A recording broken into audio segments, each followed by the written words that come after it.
Hello mga friends! Nandito na naman tayo. Nandito tayo ngayon sa One Oasis Condominium, Cagayan de Oro. Malapit lang ito sa Lemquet. Nandito kami kasi may kaklase kami sa high school na dito may unit siya at dito siya nag-stay kapag nagbi-vacation siya sa Pilipinas kasi galing siya abroad at kami naman ay pupunta sa kanyang unit at titingnan natin ang kanyang unit kasi sabi niya yung unit niya ibibenta daw niya kung gusto nyo. Kung wala pa namang bumibili, pwede kayong mag-rent sa kanya. I-contact nyo na lang siya, yung naka-paint na yan na si Jel. At sa labas naman ng condominium, madami pa namang building dyan na condo. Kung gusto nyo kumuha, kuha lang kayo. Pero pang mayaman yata ito, hindi natin kaya yan.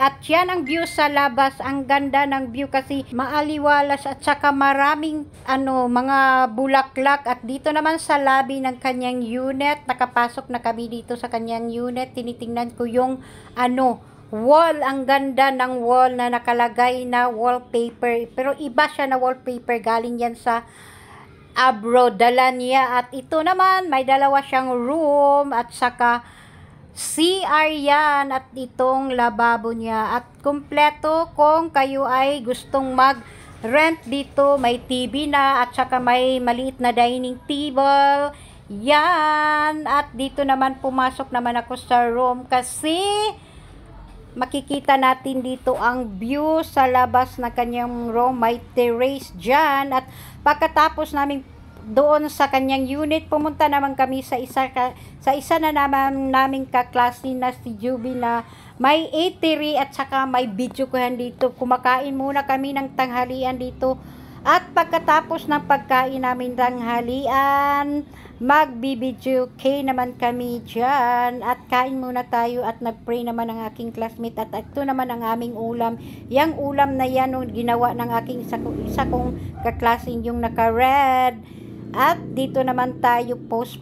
Yang ulam na yan na gulay, ang sarap at saka may lauyang baboy, isda, yung pinakbit ang gusto ko kasi favorite ko yung mga gulay-gulay. At yan ang aming mga ulam at saka may panghimagas pa kami dyan na kasaba cake. At dito tapos na kaming kumain at nagkantahan na kami dito. Yan si Jill, yun may-ari ng condo unit doon sa may One Oasis Condominium. Siya ang unang kumanta at pagkatapos na magkanta ito ng mga kaklasikong si Violeta, yan ang sumunod na kumanta dyan. At ako naman ay video lang dito kasi binibidyohan ko sila sa pagkanta nila. At pagkatapos nitong sino ba namang sumusunod na kumakanta dito? At yan ang aking kaklase din nga si Raymond. At saka ito kumakanta na naman si Juby, ang may-ari ng eatery. At dito nagsasayaw si Jill. Ang saya lang, kumakanta-kanta lang sila dyan. At yung isa kong kaklase, sumasayaw din yan, pero hindi kumakanta. Kami lang, apat lang kaming kumakanta dyan.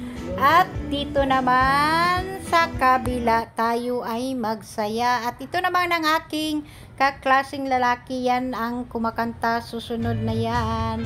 At balik naman tayo dito kan Juby, magsasaya lang tayo at sumasaya tayo dyan kahit hindi tayo kumakanta. Happy lang tayo. At yan si Jill nag-bye-bye.